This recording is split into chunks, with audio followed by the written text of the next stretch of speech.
Halo Binet Lovers, selamat datang di webinar eksklusif Formula 5 Tangga Bisnis. Acara ini dipersembahkan khusus untuk para pelaku UMKM, entrepreneur, dan siapa saja yang ingin membawa bisnisnya naik ke level berikutnya. Hari ini kita akan belajar langsung dari seorang pengusaha sukses sekaligus konten kreator yang sudah banyak membantu UMKM berkembang dan dikenal luas. Siapa lagi kalau bukan Billy Sandi, atau yang lebih akrab dikenal sebagai Babanya Ara. Beliau adalah sosok di balik kesuksesan banyak bisnis, termasuk VK Event Organizer, dan telah membangun brand yang kuat di dunia digital. Nah, buat kamu yang ingin tahu 5 rahasia penting dalam membangun bisnis yang kuat dan berkelanjutan, kamu berada di tempat yang tepat. Tapi sebelum kita mulai, yuk kita cek dulu beberapa hal penting. Pertama, pastikan koneksi internetmu stabil. Kedua, siapkan alat tulis untuk mencatat ilmu berharga dari Baba. Dan ketiga, fokus dan aktif berpartisipasi. Jangan lupa, webinar ini didukung penuh oleh Binet, provider internet yang siap mendukung perjalanan bisnismu dengan koneksi cepat dan stabil. Baiklah, tanpa berlama-lama lagi, mari kita mulai webinar hari ini. Formula 5 Tangga Bisnis bersama Babanya Ara. Acuannya bersatu, bukan sama dengan waktu. Jadi belum tentu dengan waktu yang sangat tinggi, dengan waktu yang sangat panjang, itu mempengaruhi si bisnisnya. Ada yang 1 tahun tapi udah di titik mana, ada yang udah 10 tahun ada di titik mana. Karena apa? Karena si 5 tangga bisnis ini mencerminkan teman-teman akan ada di mana persis, tidak sesuai dengan waktu. Jadi waktu tuh bisa lebih cepat, bisa lebih lambat. Tergantung teman-teman sampainya di mana. Kayak gitu. Dan memang 5 tangga bisnis ini tidak bisa cepat-cepat karena kita memakai ilmu jalur lambat. Yang penting dalam setiap stepnya, dalam setiap tangganya termaksimalkan. Di sini ada starting, profiting, systemizing, multiplying, dan investing. Jadi nomor kelimanya tuh investing yang melipat gandakan. Tapi untuk mencapai di level melipat gandakan, ini kita perlu sistem yang kuat. Jadi biasanya orang itu di bisnis awalnya ya, pada saat dia start itu mentoknya itu biasanya di profiting. Nah, setelah di profiting, pas mau ke systemizing tuh males. Systemizing tuh apa sih? Mendokumentasikan tuh apa sih? Ngebuat sistem, ngebuat SOP. Nah, teman-teman yang biasa cara mainnya tuh one man show atau kita sebutnya apa ya? Self-employed itu jadi dia tidak bisa mendelegasikan, nggak bisa ngasih ke timnya tugas-tugasnya. Tidak bisa motong-motong kecil tugas-tugasnya untuk dikasihin ke timnya, ke karyawan-karyawannya. Dan ini akan jadi masalah sekali kalau nanti di systemizing. Ketika systemizing tidak dilakukan, itu sangat mustahil untuk di multiplying dan investing. Jadi sifatnya memang ini serial, tidak bisa paralel. Ya, kita mulai dulu di starting. Nah, di sini kalau di starting, kita akan mengenal beberapa istilah dulu. Nah, yang pertama itu adalah fondasi bisnis yang berkah. Nah, di sini ada bukunya Mas Jaya. Nanti teman-teman bisa cari aja di YouTube-nya Mas Jaya Setiabudi atau misalkan beli bukunya tentang 4 fondasi bisnis yang berkah. Karena ini waktu dulu kita mepet, saya akan menjelaskan kisi-kisinya aja biar nanti teman-teman bisa ambil gitu ya.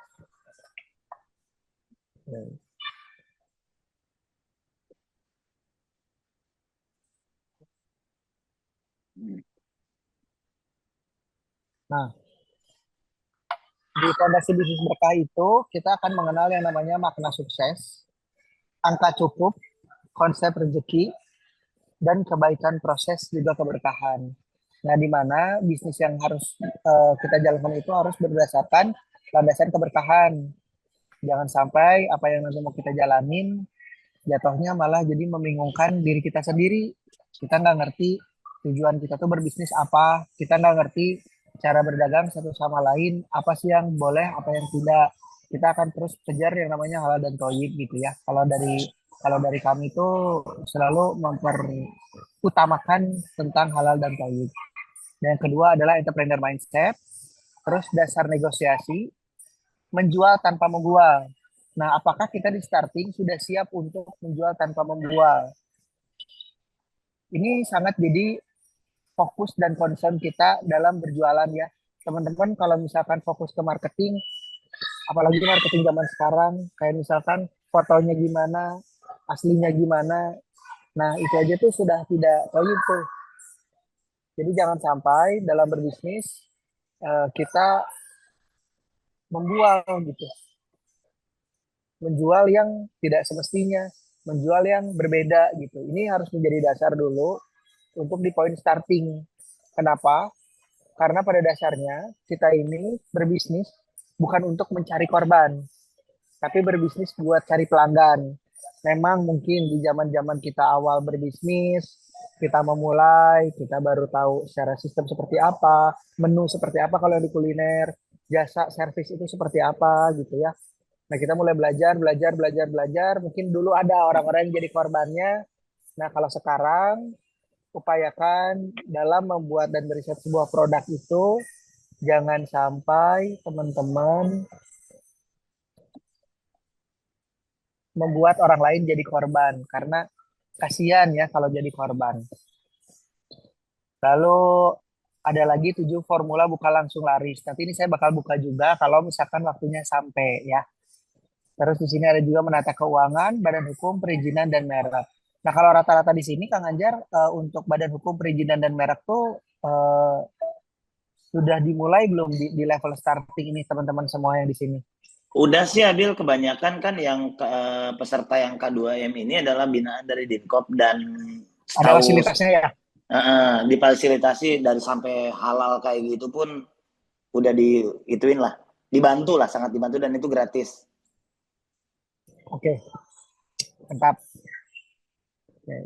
Dari sini saya mau loncat dulu ya. Karena materinya kalau saya lihat teman-teman butuhnya yang ini nih.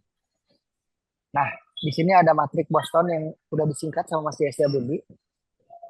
Bahwa dalam berbisnis, sebaiknya kita memiliki 4 ini. Memiliki 3. Yang satu jadi indikator berbahaya sebenarnya. Mulailah bisnis dari sapi perah, jangan terlena saat kaya, sapi akan jadi anjing, invest ke tanda tanya, dan bintang, biayai dengan sapi. Maksudnya apa sih? Nah, maksudnya adalah sapi perah ini adalah bisnis yang sedang kita jalankan. Bisnis yang sekarang memberikan profit. Nah, jangan sampai bisnis-bisnis yang sekarang profitnya sudah ada, sudah jelas, karena nanti mungkin frameworknya berubah, atau misalkan punya visi baru, atau kayak tadi tetehnya ingin buka di mana, tapi yang sebelumnya sebenarnya udah bagus nih, yang di rumah tuh sebenarnya udah bagus, malah di-cut gitu. Karena apa? Selama bisnisnya masih bisa menjadi sapi perah, jangan sampai ditinggalkan. Kecuali si sapi perah ini berubah jadi anjing peliharaan. Anjing peliharaan itu apa? Anjing peliharaan kalau kita pelihara anjing atau pelihara kucing, itu kan kita keluar uang terus ya, keluar uang gitu. Bukannya malah jadi dapat sesuatu kayak sapi kan dapat susunya. Kalau anjing, kucing kan enggak ya, dapat ini wah terus ngemandiin, beli makanannya. Nah, ada tipikal bisnis yang tadinya sapi perah terus jadi eh, anjing peliharaan. Contohnya saya akan cobain sendiri. Jadi dulu sebelum saya punya IO, saya punya manajemen kabaret, namanya Dijavu Kabaret. Nah, Dijavu Kabaret ini dulu memang menghasilkan. Karena apa? Dalam 1 tahun itu kita bisa menerima kurang lebih 60 job. Setiap bulannya itu sekitar 2 sampai 3 lah. Kita bisa dapat job untuk perform di mana-mana. Makin ke sini ternyata demand dari pertunjukan kabaret itu menurun kalau di saya di Bandung. Menurun, menurun, menurun, menurun. Orang-orang yang tadinya freelancer ataupun orang-orang yang in-house yang tadinya udah ada pekerjaan akhirnya menghilang karena uh, pendapatannya juga sudah tidak bagus. Nah, lama kelamaan Dejavu ini berubah yang tadinya sapi perah jadi anjing peliharaan. Nah, setelah jadi anjing peliharaan, saya rubah konsepnya, terus nggak saya pakai lagi sampai hari ini gitu. Untuk ada di satu set bisnis saya. Sekarang fokusnya sapi perah saya adalah PKIO. Nah, tapi event ini juga akan selalu ada challenge-nya ya, karena saya bisnisnya B2B di IO yang untuk pemerintah. Nah, IO untuk pemerintah itu kan macam-macamnya variatif. Tadi juga kan kayak tadi ada yang akan pakai direkturnya Pertamina ya, yang nge-oplos Pertalite kan ya. Iya. Nah, kebetulan Pertamina teh klien saya juga gitu. Makanya saya nggak bisa ngupdate Pertamina, kan sebalnya. Padahal mah ingin saya teh ngupdate gitu ya.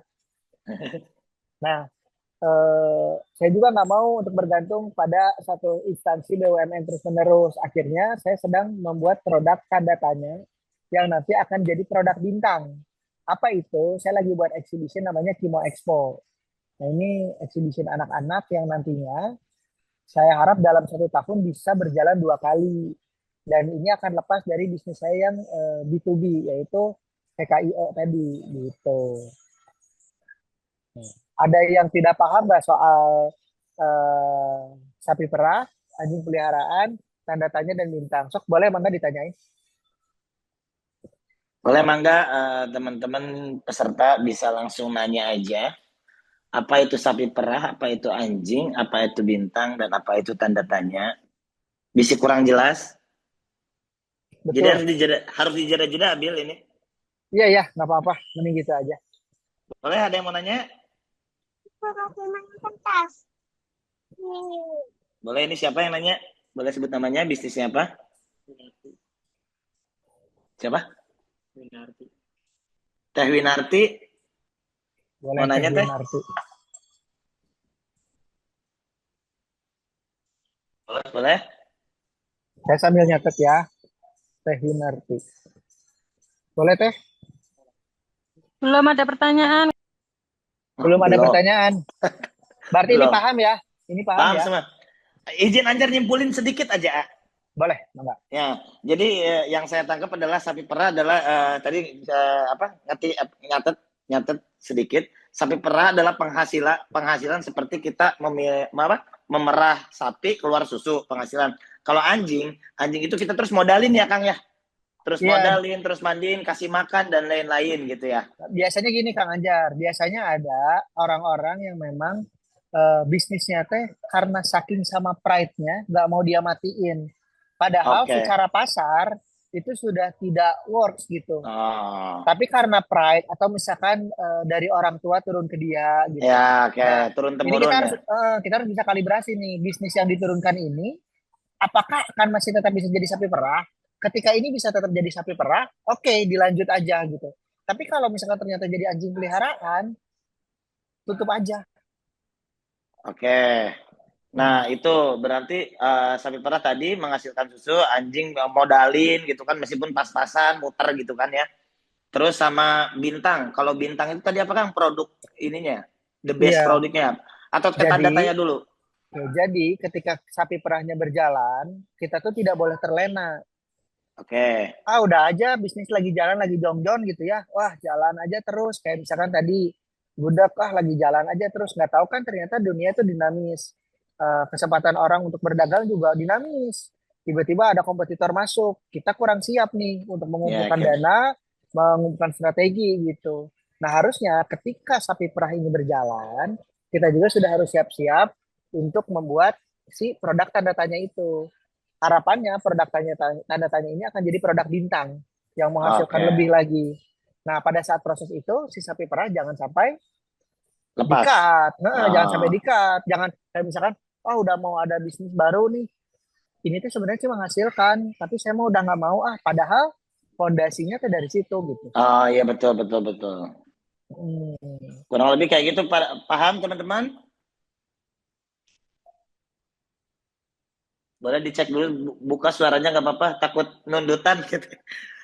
Ngobrol-ngobrol ngantuk, aman? Masih, masih semangat gak teman-teman? Aman. Aman, aman, Aman. alhamdulillah, Aman-aman. alhamdulillah, Siap, alhamdulillah.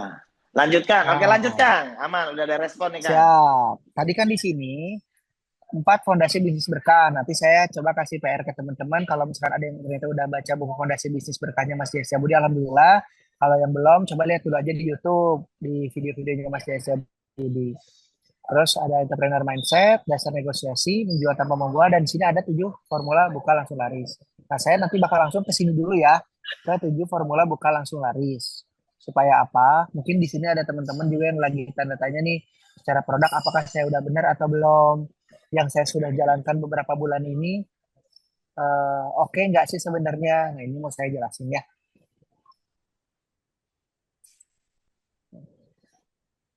Di sini aja, aman. Oke.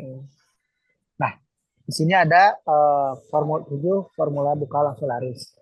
Nah, formula buka langsung laris ini dibuat Mas Setia Budi A to Z dari awal kita buat bisnis sampai nanti bisa laku si produknya. Cuman syaratnya adalah setiap step-stepnya harus dilakukan secara serial, nggak bisa paralel. Jadi harus step by step, step by step. Di sini saya kenalin ada membidik pasar potensial, produk yang ngangenin, kemasan yang pertama diambil, merek yang ngetop, saluran distribusi promosi, penyebar virus, dan pengungkit konversi. Di sini ada icon-iconnya biar lebih mudah. Mangga kalau mau difoto. Terus di sini juga ada nama-namanya. Nama-namanya dibuat kayak gini biar gampang diingat sebenarnya. Ada bahasa yang biasanya ya. Nah, bahasa biasanya gini, membidik pasar potensial adalah riset pasar, produk yang ngangenin adalah riset produk, kemasan yang pertama diambil adalah desain kemasan atau bentuk, merek yang ngetop sama dengan memilih mereknya, saluran D sama dengan P, distribusi, promosi, distribusi, penyebar virus adalah promosi, pengungkit konversi adalah konversi. Oke. Saya maju lagi. Nah, ini mewakili ya. Dua yang paling atas mewakili produk unggulan. Jadi produknya harus unggulan dulu nih. Jadi startnya harus dengan produk yang unggulan dulu nih. Teman-teman coba dilihat lagi produknya teman-teman. Apakah sudah jadi produk yang unggulan atau belum? Ketika produknya sudah unggulan, itu langsung ke step yang kedua, itu stopping power. Stopping power itu apa? Orang berhenti. Orang bisa berhenti untuk melihat produk kita. Misalkan berhenti di jalan untuk melihat resto kita. Berhenti di rak-rak untuk melihat produk-produk kecil kita. Berhenti ketika nge-scroll melihat di web ada iklan kita. Gitu. Setelah stopping power adalah siap dipasarkan. Nah, di sini saluran distribusinya akan jelas. Tadi kan selalu jadi masalah ya, online, offline, online, offline, online, offline. Nah, itu tuh adalah saluran distribusi. Dan saluran distribusi ini nggak boleh cuman itu aja. Misalkan online, online aja. Offline, offline aja enggak. Saluran distribusi itu sifatnya semua gitu yang menjemuk gitu. Yang terakhir adalah pengungkit konversi sampai ke gigitan pertama. Sampai ke orang nyobain produk kita, baik jasa ataupun produk. Kita sekarang ke produk unggulan dulu ya. Nah, produk unggulan. Pasarnya potensial, produknya harus ngangenin. Jadi ada dua syarat nih. Pasarnya dulu harus potensial. Baru produknya ngangenin. Maksudnya gimana? Nih, bidik pasar potensial. Jadi si produk itu macam-macam. Ada yang berdarah-darah. Kayak misalkan jualan di Shopee atau di Tokped. Misalkan apa? Kaos. Kaos ya, kaos polos combat. Nah, itu udah berdarah-darah. Karena Udah banyak. pasti. Karena banyak. Kita mainnya udah main harga aja itu mah. Ada yang pasarnya potensial. Misalkan apa? Contohnya ini kaos yang saya pakai. Kaos yang saya pakai ini adalah kaos oversize yang kelihatannya gaul, padahal ini tulisannya Ihdina Shiratal Mustaqim. Jadi secara potensi untuk market-market muslim, apalagi ini lagi mau bulan Ramadan. Sangat potensial sekali. Nah, kalau yang tertidur kayak apa? Tertidur tuh kayak Aqua zaman dulu. Aqua zaman dulu pada saat dibuat kan diketawain ya. Dulu mah air teh banyak di mana-mana. Nah, tapi ternyata dengan edukasi yang banyak, akhirnya pasar tertidur berubah jadi potensial. Sama kayak apa lagi? Sama kayak Gojek. Gojek juga sama. Pasarnya tertidur, diedukasi jadi pasar potensial.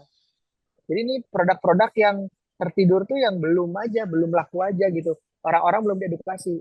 Nah, pasar tertidur jangan dipilih dulu kalau sama kita. Kenapa? Karena dia butuh edukasi. Otomatis kita butuh modal untuk menerangkan itu. Cari aja yang potensial. Ya. Permintaan besar, kompetisi kecil.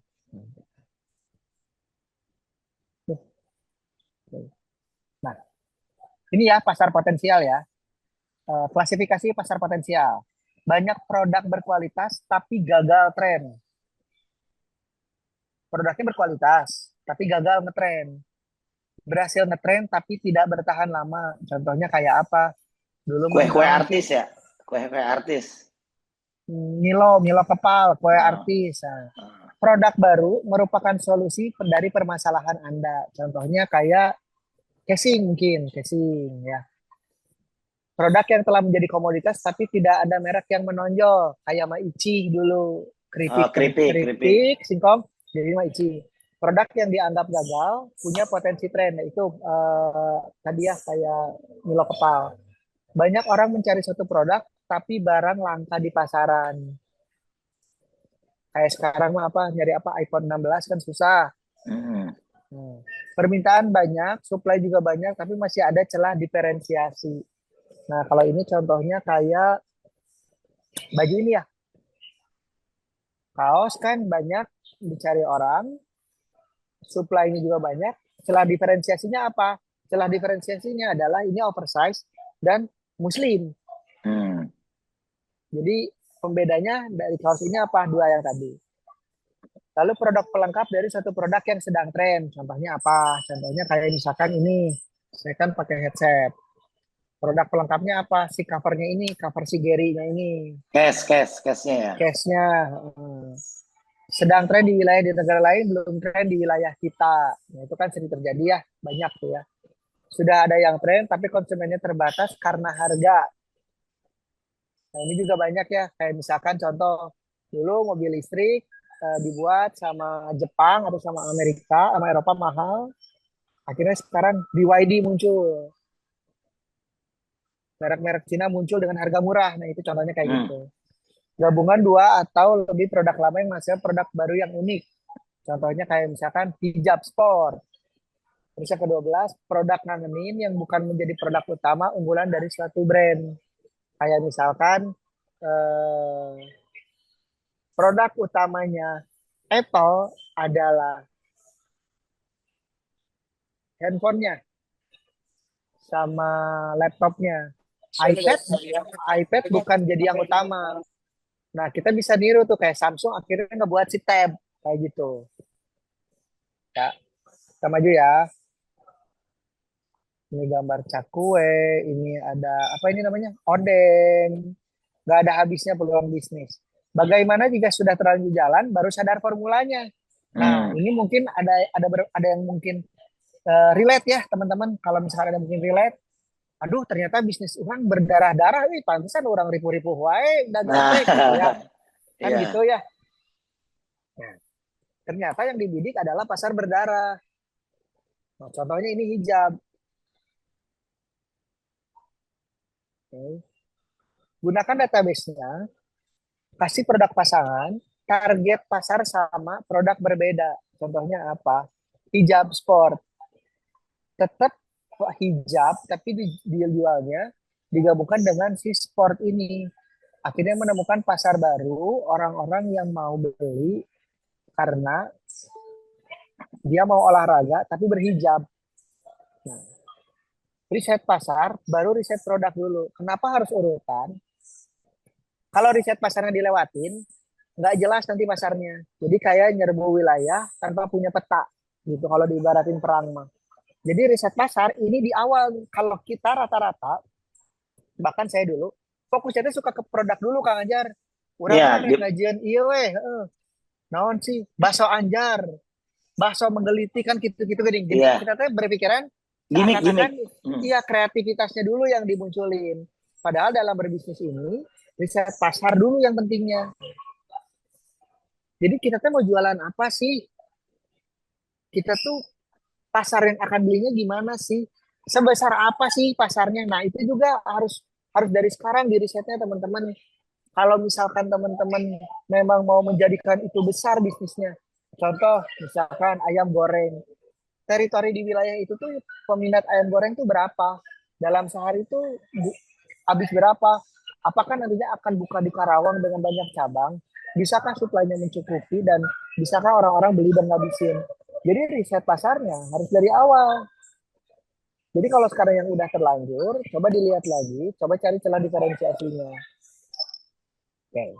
Nah, sekarang masuk ke yang kedua. Ketika riset pasarnya sudah ada, kita masuk ke uji ngangenin. Uji ngangenin kayak apa sih? Nah, ini tuh suka samar sama respect.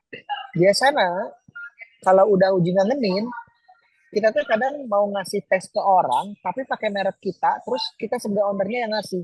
Akhirnya, si yang nyobanya ya respect gitu jawabannya, bukannya ngasih feedback. Dan itu tuh Peres bahaya ya. peres ya. Peres Ya. kayak selebgram kalau dibayar seluruh review. Gitu. Tapi mun urang mah henteu urang mah milih di awal urang. Ini mah disclaimer ya, kalau saya mah milih Aman, dulu. aman, aman. Kalau tidak Aman, cocok, Nabil. nggak jadi saya mahnya gitu. Nah, coba di komunitas sesuai target pasar, amati yang makan, makan lagi. Jangan minta testimoni.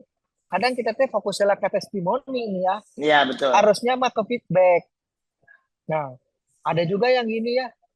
Nah, jika riset produk dilewati, belum tentu ngangenin, membuat pembeli kecewa, merusak brand. Jadi ini yang disebut ngebuat korban. Produknya udah ada, disuruh orang coba, kata orang teh enak, padahal itu mah cuma testimoni aja, bukan feedback. Nah, malah tahu-tahu udah dikemas. Produknya juga belum ngangenin, udah dikemas gitu. Jadi ya PR gitu. Kemasan yang menarik membuat orang tertarik membeli, tapi belum tentu beli lagi. Nah, teman-teman, dari sekarang, mungkin ini ilmu yang diterapkan memang sama Mas Jaya ya. Jadi fokus dulu sama produknya. Jangan fokus sama yang gini-gini, karena yang gini-gini tuh sekarang jasanya tuh murah dan gampang gitu. Tapi untuk menghasilkan produk yang enak tuh, yang memang cocok, itu yang harus diseriusin banget sama kita sebagai wirausaha. Kemasan yang menarik membuat orang tertarik membeli, tapi belum tentu beli lagi. Ini saya tekanin lagi. Kenapa? Karena banyak yang gini. Fokusnya itu malah ke kemasan. Air rasa mah yang penting cukup. Padahal semua perusahaan-perusahaan besar tuh nggak gitu cara mainnya. Uji ngangenin yang benar. Nah, ini contoh formula uji ngangenin. Nah, di sini ada Zanana ya.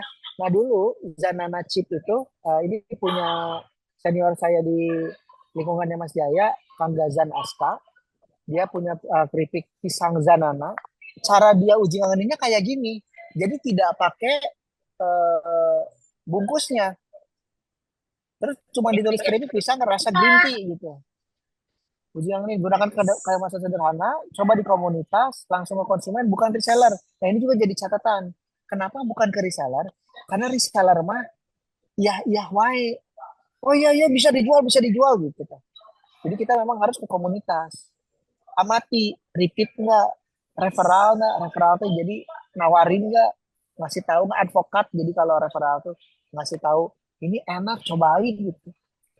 Mintalah feedback. Jika target, amati datanya. Jika target, amati datanya. Jadi kita nggak boleh cuma sekali. Izin nggak boleh cuma sekali nih. Teman-teman, ini beresin dulu, baru nanya ya, bentar dikit lagi. Mangga Abil, tadi udah ada yang chat, nanti saya bacain. Oke, sampai sini aja dulu nih. Oke. Bentar ya. Saya jelasin sedikit. Nah, ini contoh-contoh makanan yang secara produk uji ngangeninnya sudah beres. Teman-teman tahu ya, kayak misalnya kalau di Bandung ada Perkedel Bondon. Terus ada Ampera. Perkedel Bondon. Ada Perkedel Kalau Bondon. orang yang serius lah, Bos. Bener-bener, ya. Jadi makanan yang legend di Karawang apa, Jar? Nasi tahu, pepes, sangtau. Pepes. Kalau enggak, ini kayak sarabi hijau, terus makanan beratnya ada sangtau biasanya, sangu tahu. Pepes. Pepes ada nggak sih Karawang? Ada. Oh, pepes solar, ada pepes jambal ya? Iya, pepes jambal. Nah, kan itu tuh udah pasti terbukti orang Karawang makan ke sana. Walaupun Walahar ya. Iya, Walahar. Itu kan enak banget kan, si pepesnya enak banget gitu. Tanpa harus dikemas seperti apa, tanpa harus mengiklan seperti apa, dengan waktu yang panjang dan produk yang pasti ngangenin. Waduh, belum ke-mute itu kayaknya. Ya, bentar dicek dulu Abil. Mute dulu, Mil. Ini mute dulu nih. Dengan produk yang ngangenin, bukan orang. Oke, udah aman Abil. Oke, dengan produk-produk yang tipikal seperti itu, orang-orang pasti mau balik nih. Betul. Nggak perlu dikemas-kemas kayak sekarang yang dengan segala trik dan lain-lain gitu ya. Jadi yang utama tuh tetap produknya.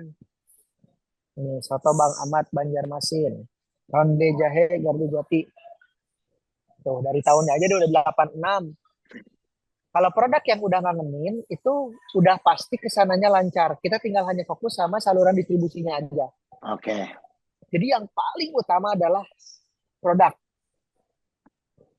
Kesalahan uji ngangenin. Nah, ini suka terjadi ya. Apakah terjadi di teman-teman atau enggak? Coba dilihat. Endorse terlalu dini. Produknya baru ada, udah di endorse. Nih, endorsement menaikkan otoritas penjualan. Tapi berbahaya jika produknya belum teruji ngangenin.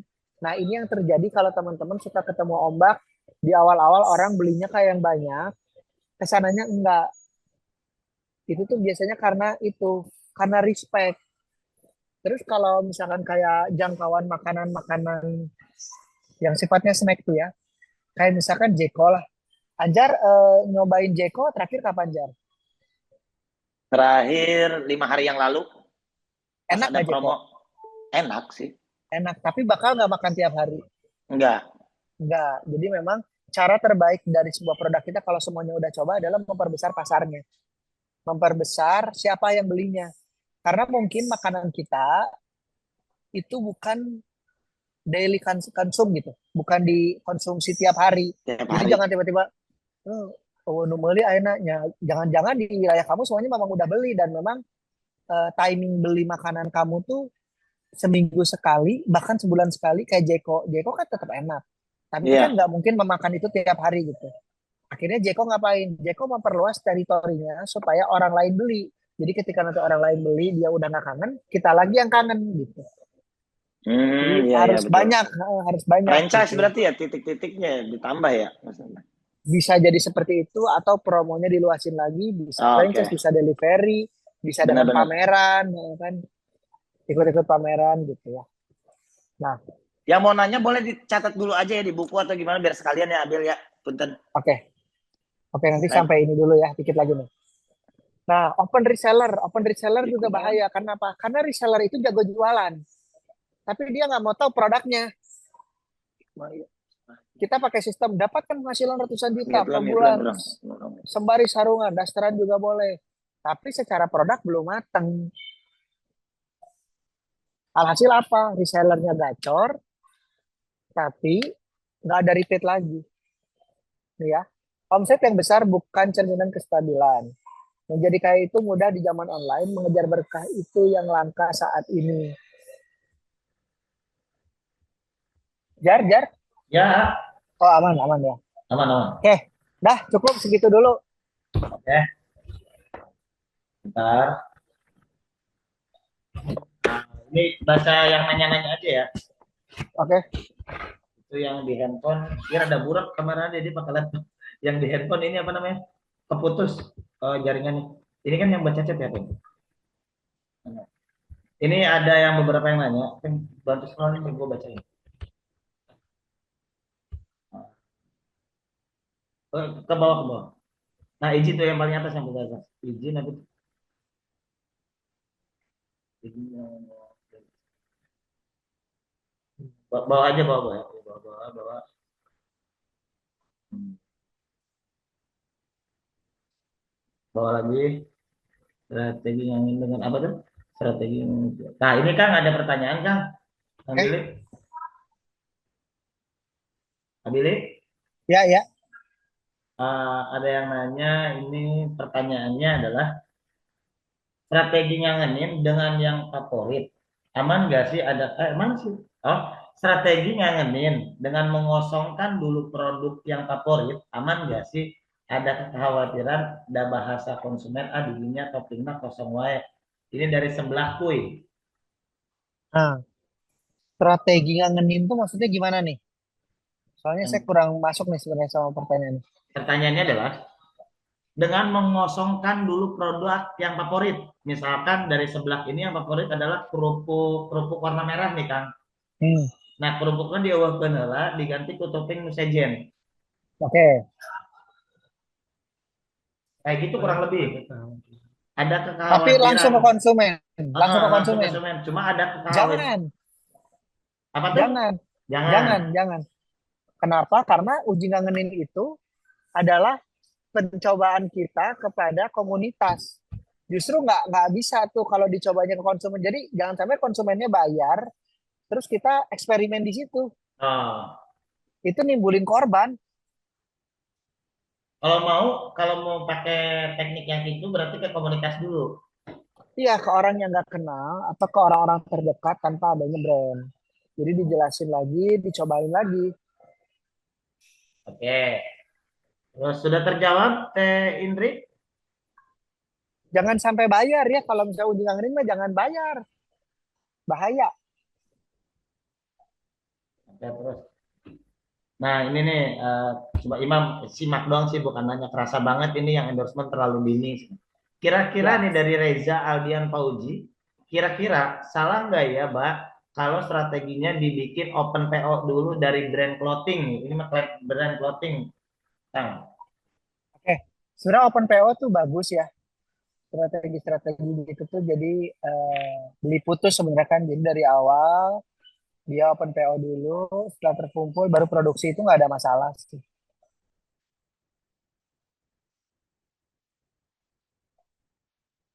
Yang penting orang-orang udah tahu tuh kalau misalkan dari clothing kainnya akan dapat seperti apa, bentuknya akan seperti apa gitu. Ada display produk yang bisa dilihatin, dummy produk yang bisa dilihatin gitu.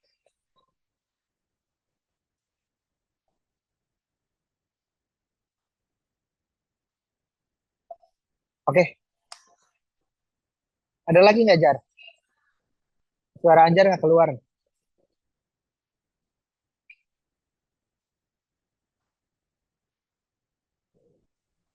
Tes, tes.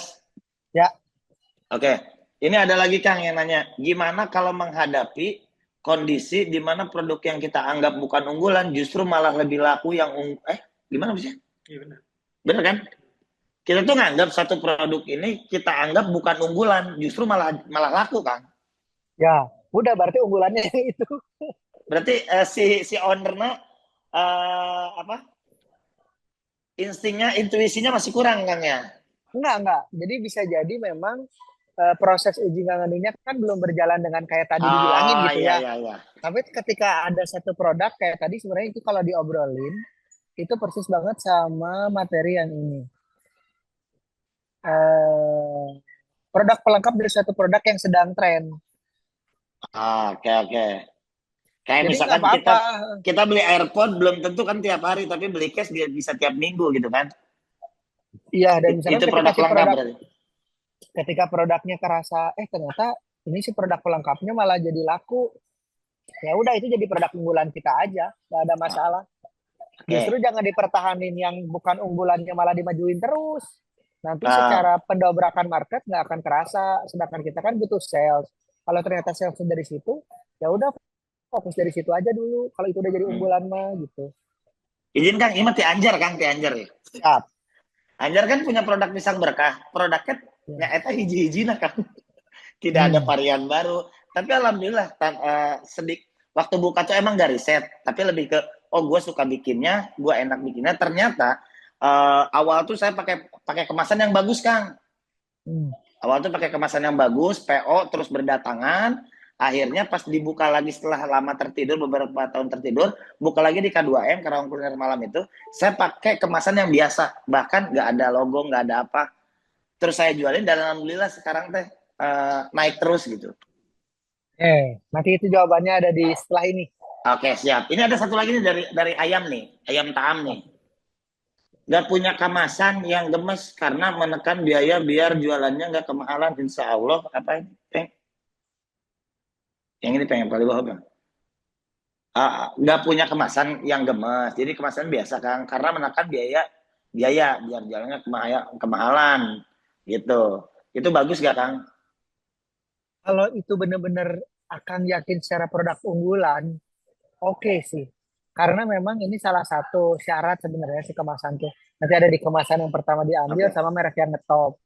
Kalau misalkan ternyata costnya dipakai buat nekan, apakah si produk unggulan ini tuh tanpa kekuatan itu bisa ngejar? Kalau ternyata bisa ngejar, ya nggak apa-apa. Kalau di Bandung tuh ada kayak sambal mangga atau enggak bebek ali borme gitu. Jadi ya kemasannya pincuk-pincukan, tapi karena produknya sangat unggulan, orang kangen sama produknya, jadi ya nggak ada masalah gitu. Apalagi ini kan ayam juga ya, kalau ayam ya gitu sih, maksudnya kemasan yang dipakai itu kan sebenarnya buat promo untuk Oke. kelihatan gitu ya. Kita cobain ya. Nah, Oke. Banyak Ini produk ada, berkualitas. Mbak, berarti Oke, ditahan dulu pertanyaannya ini, Mbak. ya. Enggak, itu Oke. udah dijawab tuh. Nah, ini masih ada sih beberapa. Sok, boleh. Mau dihabisin dulu aja ya. Sok. Nah, oke. Apa tolak ukurnya, Mbak, jika customer kangen dengan produk kita? Mungkin repeat order tadi ya, Kang, yang udah dibahas ya. Iya. Jadi kalau misalkan ngelihat customer, kita nggak bicara customer kalau di uji ngangenin. Kita bicaranya, kita melihat polanya orang. Jadi jangan anggap uji ngangenin itu buat customer. Nggak ada nih. Kita buat ayam 5 biji, ditunjukin aja, ada komunitas, datengin, suruh makan di situ, kita perhatiin. Bener-bener kita perhatiin. Mereka tuh suka atau cuma respect doang. Baru setelah habis, tanya feedbacknya. Jadi di garis bawah ya, jangan sampai ini dikasih ke customer. Uji ngangenin itu memang harus dari awal lagi. Oh, berarti emang eksperimen aja ini mah ya, Kang? Eksperimen, Iya ya. berbagi gratis lah gitu lah. Ya, kalau misalnya teman-teman sekarang masih penasaran nih sama uji ngangenin gitu ya. Ada misalkan yang punya kayak belum pede. Sebenarnya makanan aku tuh bener disukain orang nggak ya? Nah, coba deh cari satu tempat.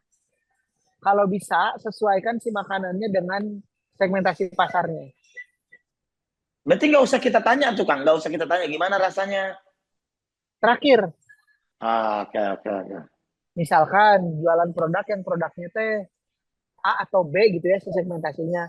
Nah, cari juga sih pelanggannya yang A sama B. Karena kalau misalkan produknya kualitasnya A dan B, dikasihnya ke C, D, dia akan bilang enak. Nggak ada feedback gitu. Iya, betul. Jadi disesuaikan. Kayak misalkan sekarang lagi musim ayam itu kan, ayam Arab tuh, Almas. Almas. Nah, kalau mau cari uji ngangenin, harus cari orang-orang yang suka dan mampu makan KFC gitu. Oke. Pasarnya ke situ ya berarti ya. Ya, harus disamain. Ini ada lagi, Mbak. Tadi kan apa tolak ukur produk yang ini lebih ke sampel kali ya, mungkin ada yang lebih ke melengkapi dia Betul. tadi. Berarti sampel uji ini dia tuh mulai lagi dari awal. Mau tanya tapi no offense. Oh, apa sih? Mau tanya tapi no offense. Oke. Ya, gimana menurut Baba soal fenomena budak Karawang khususnya seblak tuh udah kayak makan utama seperti kebutuhan pokok dari anak sobat dimsum. Mah perilaku manusia mereka. Ya, sama Karena di Karawang izin menjelaskan melengkapi pertanyaan itu di Karawang tuh banyak pisan tukang seblak gitu sampai ya benar-benar udah kayak makanan pokok. Oh gitu. Kalau ya saya berarti mah tukang dagangnya kudu ngelobaan berarti itu berdarah-darah ya Kang ya, termasuk yang berdarah-darah ya. iya, udah kalau seblaknya udah gitu udah berdarah. Sekarang mau cari variatif juga mentoknya kan ya mentok gitu, variasi juga mentok sebenarnya. Kalau kata saya mah itu mah masalah tren aja sih. Oke, Kalau terus memang masih mau ada. ke arah sana. Nah, bentar nih. Kalau lokasinya dekat sarang menjual produk sami. Kalau lokasinya dekat dengan penjual produk yang sama, tadi nyambungnya ke pasar gak ya? Gimana sih? Tadi nyambungnya cek pasarnya. Gimana ya? Bentar, dia orang ada bingung nih macamnya. Kalau lokasinya dekat sama penjual produk yang sama, gimana? Kalau itu tuh lebih ke Jika orang Madura ya, Kang ya, jual bensin eceran di depan pom bensin gitu. ya, sebenarnya secara lokasi sih yang paling utama. Oke. Ini ada lagi yang tadi si Ana nambahin itu, maksudnya saya juga pengen bisa jadi tukang seblak katanya. Tapi yang paling berdarah-darah gitu kan banyak Betul. ini. Kalau Tadi yang mau perihal tempat sih sebenarnya kalau misalkan ada tempat yang strategis dan udah ada tukangnya nggak masalah. Yang Iya. diutamain dari tempat itu adalah strategis. Kita diam di situ, kelihatan sama orang atau enggak, terus apakah itu jadi lalu lalangnya orang atau bukan. Oh, betul. Riset balik lagi ya ke riset ya Kang ya. Iya, jadi jangan sampai gini teman-teman. Orang hayang bisnis, terus mau nyari tempat karena murah. Wah, tamat sih itu mah. Jadi cara nyari Cari tempat karena murah. Karena murah. Karena murah. Nah, ini jangan nih. Jangan nih. Jadi cari tempat itu pertama, lokasinya harus strategis sesuai dengan pasar, dikelilingi oleh pusat-pusat yang memang nanti kalau istirahat atau pulang kerja atau berangkat kerja terlihat, baru mikirin harganya. Oh, oke. Kenapa? Tempat yang tidak tepat akan menghasilkan omset yang tidak tepat. Oke. Dia serojong bohong gitu ya. Jadi Iya, teka tutup capeknya gitu dua, lah. capeknya 2-3 kali lebih capek sih itu. Oke. Untuk saat ini belum ada yang nanya, bisa lanjut ke materi selanjutnya, Kang Billy. Siap. Ini kita tinggal di stopping power ya. Nanti soalnya yang 2 lagi kalau kita lanjut baru kita lanjutkan gitu ya. Jadi kita akan beres di stopping power. Nah, banyak produk berkualitas tapi tak tahu cara memasarkannya. Ini Memasarkan contohnya ya kayak makaroni apa makaroni. gitu kan, dibungkus doang, nggak ada cap, nggak ada apa. Nah, pakai ini ya, rebranding, rename, repackage, repositioning. Nah, ini tuh penting nih, rename, repackage, dan repositioning. Apakah produk kita ada di posisi yang jelas, yang sesuai kita harapkan? Apakah brandingannya itu tepat sasaran dengan siapa yang harus belinya, atau cuma ingin bagus doang? Sudah terlalu punya brand gimana? Nah, ini boleh dibaca ya, Michael Keaton ya, the founder ya, yang waktu yang oh ini filmnya juga ada nih. Nah, contoh ya, checklist rename, repackaging, repositioning, 3R. Nah, ini yang dicontohin itu Papa Pia contohnya ya. Ini teh merek nih, merek yang ngetop. Caranya di atas tulis dulu siapa sih yang bakal belinya. Oh, ibu-ibu umur berapa? 25, 35. Bawa anak, terus naik Avanza. Oke. Isinya ngangenin, beli lagi, mempro atau rebutan. Terus anak-anak juga suka. Rasanya kacang hijau, coklat, keju. Ini yang paling laris. Dimakannya biasanya pada saat arisan, cemilan, atau standby di rumah. Pasarnya mirip KFC. Apa sih nama yang cocok dari rangkuman ini? Akhirnya terciptalah karena ini tuh Pia, tinggal ditambah papa depannya. Karena apa? Apa sih yang disukai ibu-ibu? Ya papa-papa gitu kan. Jadi aja Oh, papa Pia. Terus kasih tagline-nya, jadi rebutan anak dan istri gitu. Nah, oh, ini tuh salah satu cara untuk nge-rebrand brand kita. Jangan sampai brand yang kita punya itu tidak mendukung apa yang kita jual.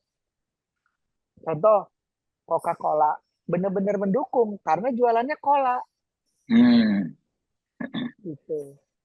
KFC itu dengan mudah kayak tadi misalnya teman-teman jual ayam apa gitu. Jangan jadi namanya diganti kayak nama-nama yang kayu menjangan gitu. hmm. Atau enggak namanya teh yang estetik-estetik. Tapi jadi baru ngedengar namanya aja teh bingung itu tuh jualan apa. Padahal cuma jualan ayam goreng gitu. Tah. Ah, Nah itu tuh harus hati-hati sih gitu. Jangan sampai eh, si nama ini tuh tidak bisa support kita. Nah ini ada di YouTube-nya Mas J. Tinggal nanti lihat aja di YouTube rebranding UKM bagaimana mengorbitkan mutiara yang terpendam. Kalau produknya ngangenin ya. Hijrah dari pedagang ke pebisnis. Ya, materi masih juga. Nah, kalau ini perihal subkategori ya. Jadi kayak baju cewek di bawahnya ada apa aja, baju cowok ada apa aja, tas ada apa lagi. Gitu. Nah, kita masuk ke merek. Merek mencerminkan apa yang nanti akan dirasa. Kayak gini ya, sesuai gambar. Kalau kita nggak bayangin salon Gatot, langsung yang ngejaganya itu kan AAAA gitu ya. AAAA, keras gitu kan. Beda, samponya beda. Setiap beres kita dicukur, pasti dipijit belakangnya. Dikeretekin dulu. Itu kalau salon Gatot. Kalau salon Tince, langsung ya kebayang dong ngajagana pasti melambai-melambai gitu. Pasar-pasarnya itu siapa yang akan datang ke sananya kebayang. Terakhir salon Lisa. Jadi kalau salon Lisa itu Lisa Blackpink merenya. Jadi yang hmm, datangnya itu yang kalau misalkan kalau di kita mah kayak salon Anata gitu. Jadi yang datangnya itu yang ciwi-ciwi, full ciwi-ciwi yang emang punya kebutuhan tiap hari ke salon dan punya uangnya gitu. hmm. Nah, repositioning keunggulan atau diferensiasi yang ditanamkan di benak konsumen. Nah, ini masalah identitas visual, ciri khas yang nempel di benak konsumen. Nah, ini contohnya ada teri ya, namanya Mas Teri. Nah, ini contoh identitas visual harus sesuai dengan apa yang teman-teman mau, dan kalau bisa ini ya ambil orang yang memang bisa gitu. Ini kan revolusi penumbuh jenggot. Produk kategorinya disimpan di situ, mereknya jelas ada Wood, terus slogannya juga disimpan, membuat kaget pasanganmu. Varian rasanya ada dua, ada yang 10 hari, ada yang 3 hari. Jadi ada yang 10 hari itu udah tumbuh, kaget doang. Kalau yang 3 hari super kaget. Oh, 3 hari Tipografinya udah. dipikirin, tipografinya dipikirin, fontnya mau seperti apa, desain khasnya kan ini memang penumbuh jenggot, jadi nggak mungkin kalau nggak ada jenggotnya gitu ya. Warna dasarnya hitam kuning. Nah, ini ada contoh satu produk paru pedas Manglayang. Nah, ternyata ketika dicek dengan merek paru pedas Manglayang, paru pedas itu terlalu spesifik untuk produk kategori. Pasarnya akan niche banget, orang tua dan tak sehat karena paru pedas Hmm. gitu ya, jeroan gitu. Terus Manglayang tuh nama daerah, jadi nggak bisa didaftarin sebagai merek dagang. Jadi hati-hati tak, Anjar tak, pisang berkah Karawang tak repot tak. Udah di Karawangan berarti nya. Iya, karena nggak akan bisa didaftarin. Ah, oke. Nah, akhirnya dicarilah kan si apa yang bisa jadi diferensiasi, tapi tetap masuk ke si produknya. Ayam dan sapi gongso. Enak juga tuh, kategorinya dilebarkan, tetapi tetap niche, gongso. Manglayang diambil layangnya doang. Akhirnya jadilah gongso layang. Itu. Kasih tagline-nya, resep warisan yang hilang. Gitu. Warnanya Nah, oke. hitam, ini before-nya dan after-nya. Nah, memang si kategori produk ini merek yang ngetop, terus kemasan yang pertama diambil itu penting. Karena nanti si kemasan ini kan harus terlihat orang gitu. Kalau enggak siapa yang mau Bionya baru ngambil? banget kan. Si Bio banget kan. Tuh, gongso layang. Nah, ini before-nya yang Gayo jadi seperti ini. Ini before-nya kopi, lawi. Nah, ini kelihatan banget ya. Terasa banget kalau kita lihat yang kiri sama yang kanan tuh. Kalau yang kiri itu pasti bakal banyak ada di etalase-etalase yang belum tentu diambil. Iya. Tapi kita lihat yang belah kanan. Kayaknya ini kalau mau disimpan di etalase Gria juga udah cocok gitu. Iya, iya, iya. Udah pantasnya. Iya, jadi memang ini harus dari awal sih. Nah, contoh lagi produk yang ini nih ya, facial wash, fit skin, berubah. Karena yang kiri itu mungkin dasarnya ingin kayak Marta Tilaar gitu ya. Gitu. Oke. Hmm. Nah, ini contoh proses redesign. Gimana caranya? Nah, ini mungkin nggak harus harus agak jelin ya. Kenapa yang atas dijadiin final? Kenapa ini harus di redesign? Bukannya udah bagus ya?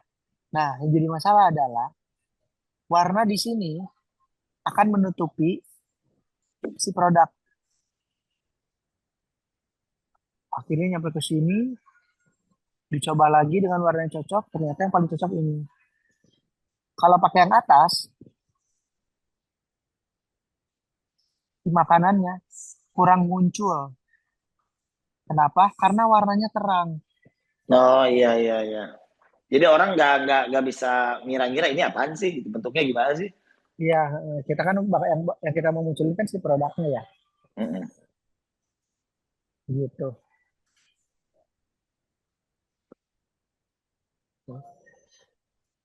Nah, akhirnya finalnya jadinya ini ya, Mm. dari startnya Jejuku seperti ini. Nah, jika 3 dan 4 dilewati, maka produknya bagus, tapi tak diketahui orang. 3 dan 4 yang ini ya, kemasan yang ngetop, kemasan yang pertama diambil dan merek yang ngetop. Saya coba ulang. Ini ya, kemasan yang pertama diambil, dan merek yang ngetop.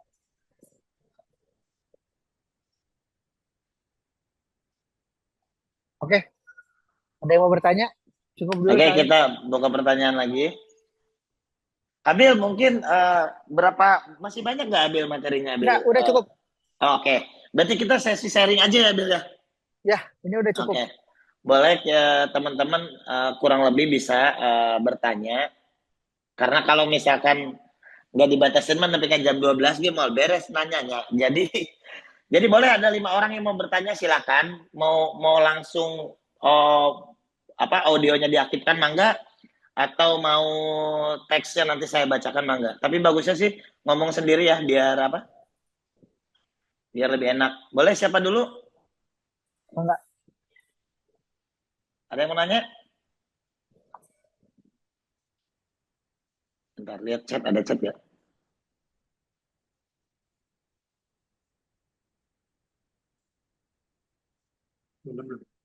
Ini yang Q to everyone. Itu mau ngomong langsung atau mau dibacain sama saya? Terisi punya Able. Terisi, coba dia ngechat ya. Masih ada Terisi? Bacain aja, oke. Izin bacain ya, Abili. Ya. Mbak, cara bisa jadi top of mind brand di masyarakat gimana sih? Biar kalau lagi bahas produk itu teh langsung ingatnya ke brand kita. Misal ingat Bacang Karawang langsung ingat punya Ebel gimana caranya. Karena punya Ebel ini produknya Bacang Kang dan isiannya lumayan unik menurut saya. Gimana? Boleh diulang lagi nggak Kang? Oke. Gimana caranya produk kita tuh biar jadi top of mind gitu. Ketika orang ngebahas Bacang, ya guys, kakunya Ebel gitu. Sama halnya kita ngebahas lotion anti nyamuknya pasti keautan meskipun yang dipegang Sovel misalkan. Mungkin kayak gitu. Kalau misalkan pertanyaannya saya tanya gini, apakah produknya sudah produk unggulan? Nah, Kang Anjar udah pernah cobain? Udah. Kalau Oke. saya kan emang maksudnya ini mah nggak penas nih Teres gini. Jadi kan Bacang kan biasanya isiannya apa sih biasanya Bacang ayam kayak gitu kan, yang kecil-kecil paling sapi. Nah dia tuh ada yang menurut saya enak adalah dalamnya telur asin Kang. Bacang dikasih daging, kasih telur asin juga. Mantap. Nah, kalau pertanyaannya gimana sih biar jadi top of mind, berarti kita bicara marketing sih. Sejauh mana teman-teman sudah menguatkan penetrasi si produk ini di masyarakat Karawang gitu. Apakah ada aktivasi yang dibuat? Kalau misalnya aktivasi masih berat, apakah semua orang tuh udah benar-benar tahu dan terus ngomongin si produk ini gitu. Nah itu yang harus jadi fokusnya dulu. Nanti yang kedua baru ke penetrasi, baru ke aktivasi. Aktivasinya tuh apa? Aktivasinya tuh banyak gitu. Misalkan buat festivalnya, atau misalkan buat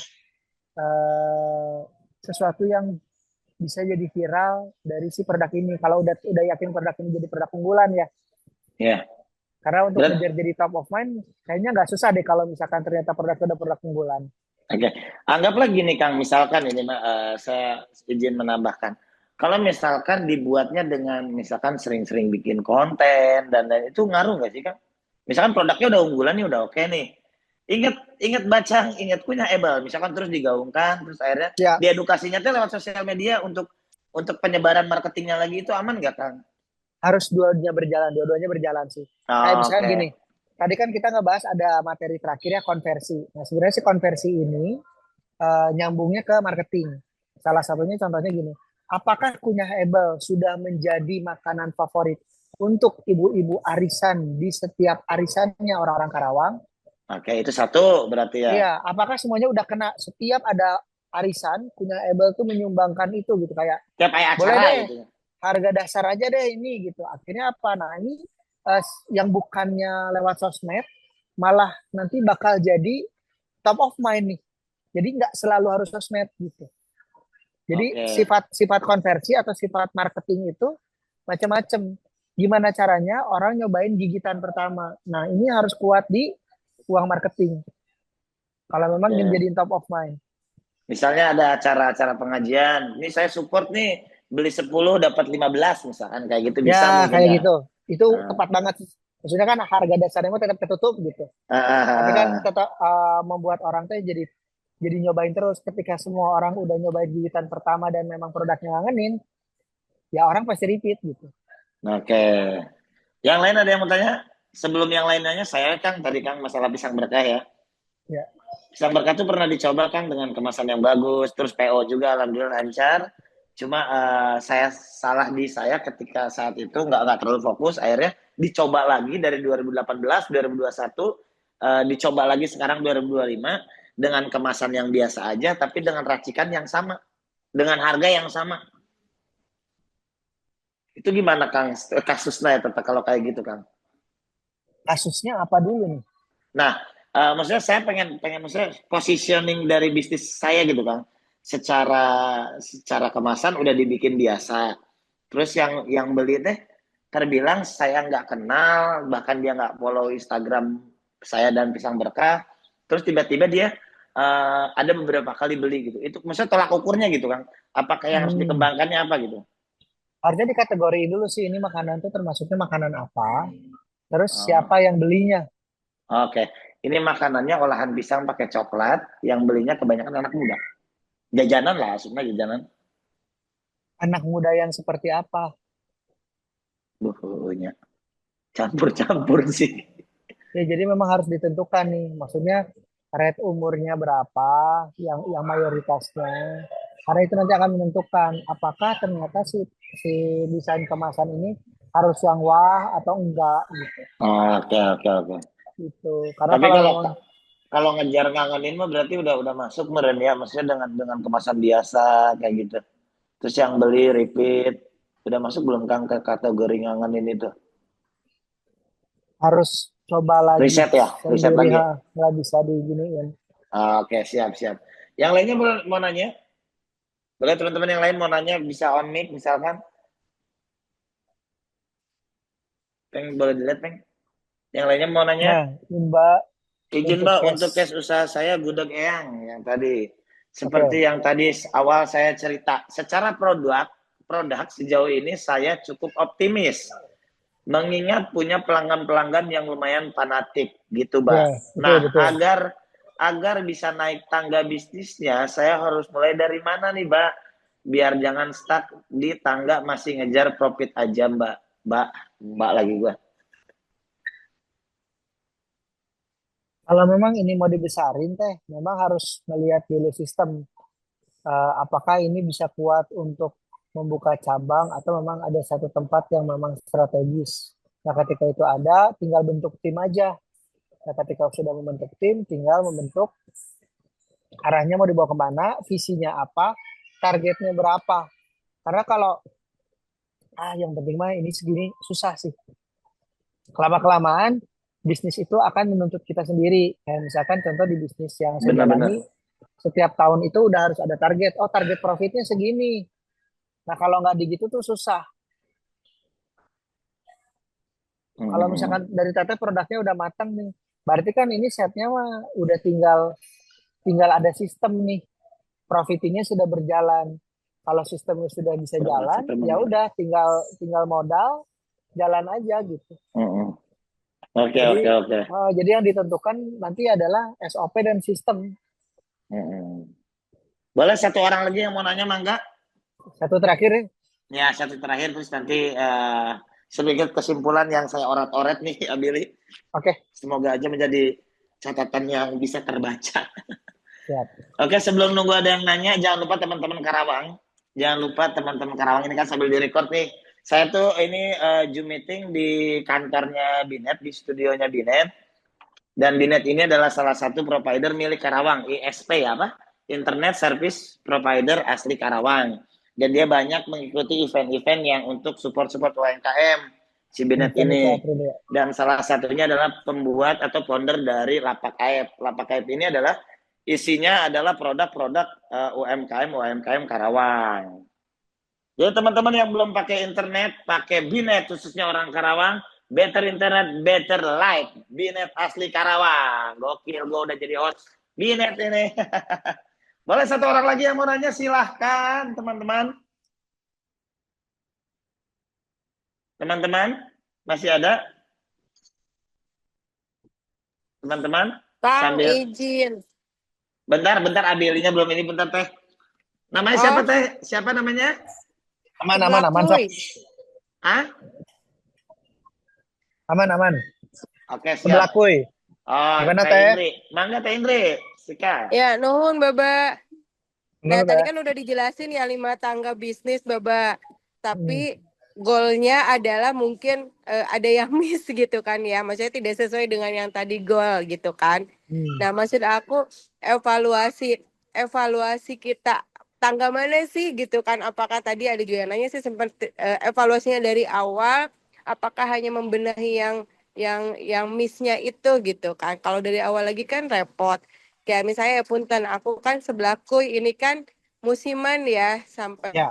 kita nggak tahu goalnya maksudnya itu berapa lama jangka waktunya gitu kan untuk beralih lagi apakah ke menu baru gitu kan ya tetap di eh, bisnis kuliner gitu tapi dengan menu yang baru apa bagaimana gitu karena tanggal 5 tanggal yang tadi Baba jelasin sudah kita lalui tapi masih goalnya teh masih mendem-mendem aja gitu kan ya. Nah, masih aku memulai untuk evaluasinya apakah dari pertangga itu apa dari awal banget mungkin gitu. Nuhun. Siap. Nah, itu mungkin sekarang jadi sapi perahnya, Teh, ya.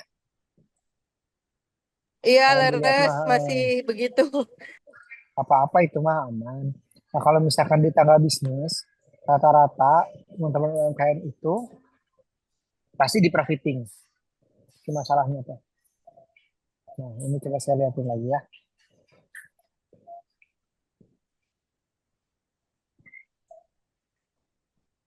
Nah, yang itu tadi yang 5 tangga gini kan, Baba. Nah, rata-rata teman-teman UMKM itu pasti di profiting, Teh. Karena saya yang hari ini aja masih ngotaknya di systemizing.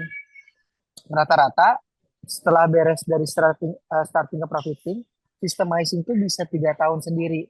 Karena ini masalah mendelegasikan orang, menugaskan orang lain. Jadi kalau kalau di tahap systemizing itu udah kayak gini.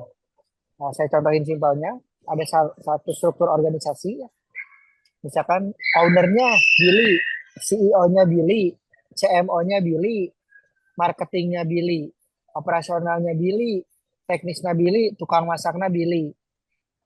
Semuanya Billy. Nah, makin ke tahun, kalau systemizing akan berganti namanya. Berganti. Oh, si teknisi ganti jadi si AA. Terus Ini nanti si siapa yang berisik? operasional diganti namanya jadi ARA misalkan.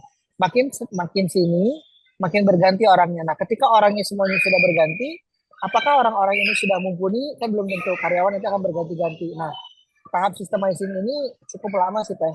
Jadi kalau misalkan kita lihat lagi dari tanggal bisnis, kalau untuk memperkuat dari sisi starting, boleh nanti dicoba lagi aja 7 formula buka langsung laris. Coba implementasiin di produknya Teteh, apakah ternyata sudah sesuai atau enggak gitu ya. Soal menata keuangannya apa sudah oke. Apakah perlu badan hukum perizinan dan merek? Kayaknya kalau merek perlu ya, kalau badan hukum belum tentu. 4 fondasi bisnis bertanya apakah sudah masuk, entrepreneur mindsetnya apakah sudah masuk, apakah dari segi dasar negosiasinya sudah masuk, menjual tanpa membualnya sudah. Nah, terus nanti masuk ke profiting. Nanti ini ada materi-materinya sih ya. Yang tadi kayak reprofiling, simply marketing, optimasi customer journey, merekrut karyawan bagus dan tepat. Apakah udah nyampe ke sana gitu? Apakah setiap karyawan yang masuk tuh udah oke nih, udah lama nih di kitanya enggak gitu? Atau enggak pada saat dia berganti jadi masalah enggak gitu? Nah, itu udah di systemizing tuh. Nah, systemizing tuh udah ke sini nih arahnya ya.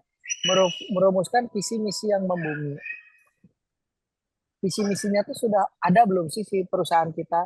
Atau kita tuh memang buatnya cuma untuk uh, mencari uang gitu, mencari nafkah gitu ya?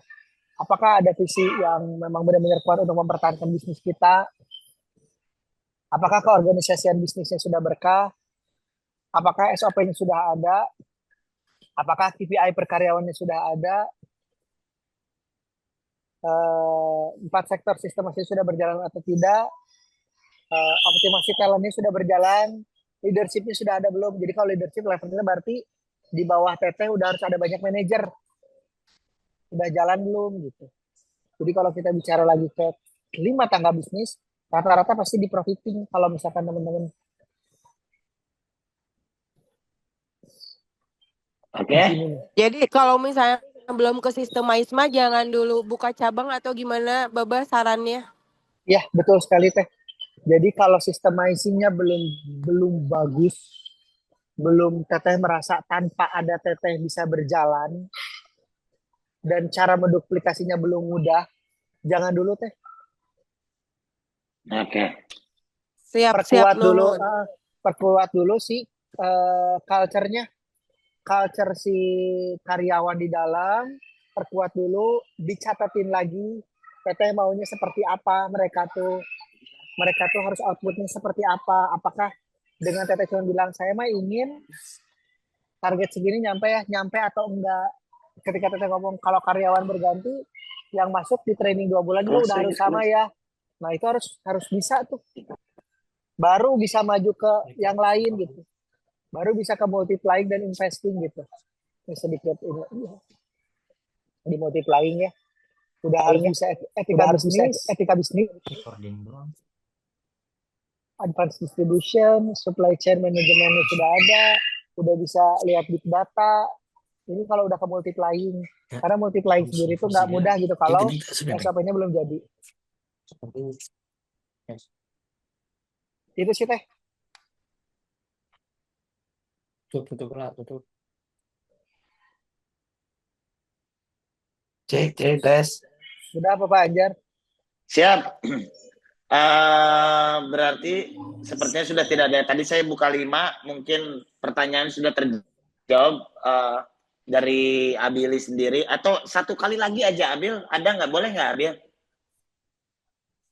Cukup dulu kayaknya Pak, 2104. Ya, mungkin ini foto bersamanya gimana ya kita kalau kayak gini? Ya, sok dibuka aja kameranya.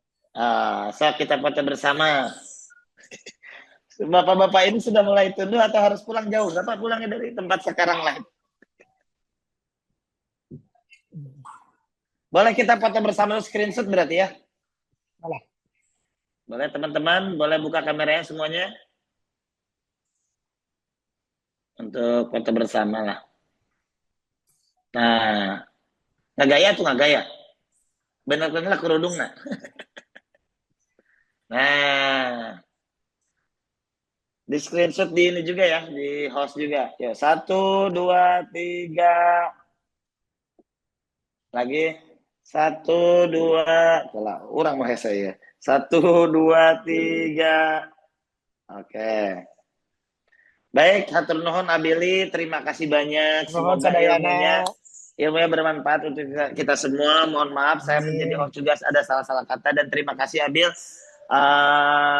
Dan ilmunya semoga bermanfaat dan berkah buat Abilnya juga. Sehat-sehat Abili. Ya, sami-sami. Semoga kita ada rencana ya, kita ada rencana buat ngumpulin sponsor, undang Abili bahas parenting juga nantilah. Amin. Kalem aya binet kan dikelek-ketek bos binet kalem. Siap, bismillah kita malah.